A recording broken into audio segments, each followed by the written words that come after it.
Hey everyone, Brian here from Vintage Classic Specialist. Happy Tuesday to everyone. It is time for another episode of A Day in the Life of Vintage Classic Specialist. So let's see what happened around here today. If you saw the thumbnail, you saw that the motor is almost or kind of in this car, but not quite. And in fact, it's probably going to have to come back out again. So I remember when I pulled this motor out, I had a heck of a time getting it out because I had a hard time getting this heater box on the 1-2 side of the motor past the body. So there's this sort of arch at the bottom of the firewall where the front engine to body seal goes, and part of that channel, the sheet metal for that, hits the top of the heater box on this side. And so when I got the motor out, the sheet metal on the body there was kind of mutilated, I guess. It might have happened when I was getting the motor out. But anyway, so I straightened all that out, put the channel back in. Hadn't really thought about it. But today, going to put the motor back in, I got it in a certain amount, and it just wouldn't go in anymore. Probably kind of hard to see here, but yeah, you can still see the flywheel. So that's pretty much all the further it's going in. And the reason for that is, and in fact, you can kind of see the heater box right there. It is hitting right in there, the sheet metal of the body that supports that seal. So this happened at the very end of the day, and pretty much just got to the point where, like, okay, I'm gonna have to pull the motor back out and trim the body sheet metal a little bit under there, and or do a little something with that top edge of the heater box. I'm not sure yet what I'm gonna do. Whatever I do, it'll be clean. I'm not just gonna like start hacking stuff up, but regardless, yeah, something's going on there with that, with some interference between those two parts, and I'm not really sure why. They should fit together. It's all 36 horse stuff, 36 horse car. Not entirely sure about that one. So anyway, but other than that, the motor seemed like it was going in quite nicely. I did pull the distributor off.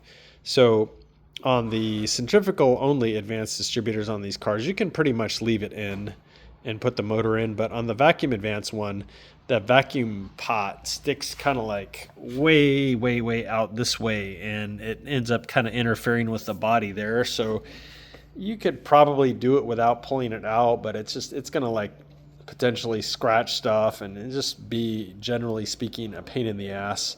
So I went ahead and pulled that out. And then the other thing I pretty much always pull is that pulley. So that came out. And then I did also leave off the rear engine tin there, so that'll go in once the motor is in, and put the seal around it and all that good stuff. But yeah, the motor was actually going in really nice up until the point where that heater box started hitting the body. So really a pain in the butt, and again happened kind of at the end of the day when I was like already pretty much ready to go home, and I've got this cold that I'm still fighting off. I think it might be winning, guys. It's starting to feel kind of crappy and sniffling a lot. But anyway, so yeah, I was just like, I'm going home. I'll come back in the morning with a fresh set of eyes and a fresh attitude, and probably pull the motor back out at least part of the way, see what's going on up there, take care of it, and then boom, it should go in no problem. So maybe on tomorrow's episode, not making any promises, maybe this thing will be running again. So that would be pretty cool. Putting the motor in it and getting it running and stuff like that is really about the last major thing I think there is to do on this car, other than obviously pop those windows in, which is pretty trivial for us. Do it all the time. But yeah, we'll see, guys. Maybe tomorrow I'll have this thing maybe even running and driving. I don't know. We'll see. It depends on what else I decide to work on tomorrow. Speaking of working on other stuff, today, the Porsche Speedster is gone. I did work on it for a little bit this morning, and took it for another good test drive. And I got the heater on it working today. The heater on one side was missing one of these little, if you're familiar with these cars, you know, these little these little doodads that hook the heater box up to the cable like that with a little barrel nut. So one of these was missing completely, and the other one, this one, was broken. So dug around through our stash, found a couple of these and replaced it. And then also the sort of linkage arms on itself on the heater box were kind of mangled a little bit, and so they were sticking. So I spent some time massaging those and getting the heater on there to work. So now when you pull the lever that's by the e-brake lever, then it should theoretically turn the heater on. I didn't actually check to see if it was blowing, but it does actuate the valves on both heater boxes now, so no reason it wouldn't work. And then, yeah, he came and got that at, 4:30 today, and went on his merry way with it. So, that car left today, and then, of course, the Van Halen-themed 69 Cowlick Bug left yesterday. So, yeah, we'll try and keep things moving around here. So let's talk about this one here. So Rafa, again, worked not pretty much. He worked primarily, or not primarily. What is wrong with me? Guys, my head is like kind of getting a little foggy here. This cold is dragging me down a little. Rafa worked exclusively there. How about that? That's a better word on this one today. And as you can see, he put the headlight buckets together, put the headlights in them, cleaned up the original rings, which were actually pretty nice. And new seal beam bulbs, of course, put those all together, wired them up, and reinstalled the original trim here that goes around the drip rail, gutter, whatever you want to call it. Put those on. Took the original brake reservoir, which actually, other than being a bit yellowed, was in really nice shape. I mean, the good thing about those is they're not really in the sun per se. They really shouldn't be, and so usually they're actually okay, as far as being compliant and not all cracked and stuff like that. So we went ahead and used it.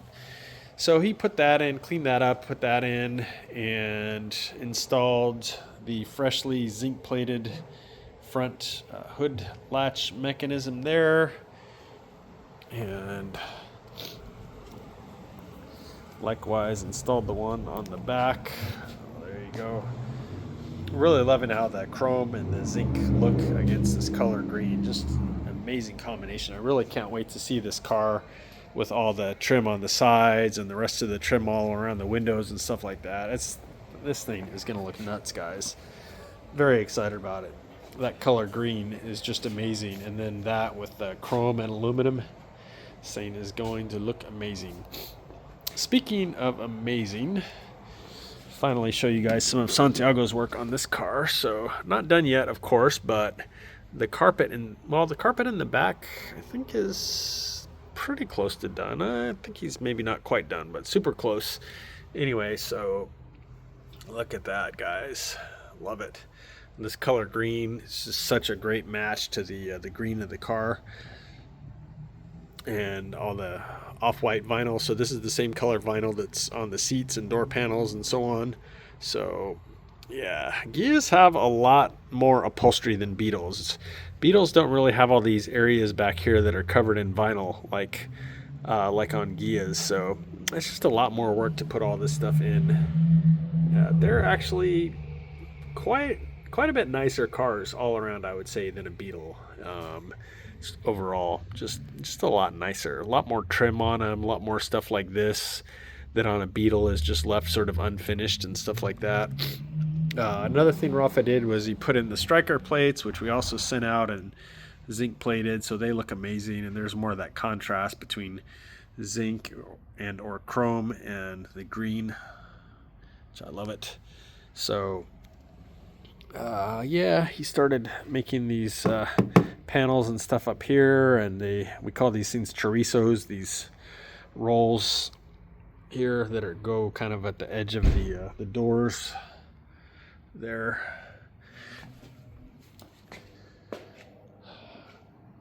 So anyhow, guys, I think those are the major things that happened on this one today. So that is actually it for today's episode. So Thank you guys all very much for watching, and we will see you again tomorrow. Bye.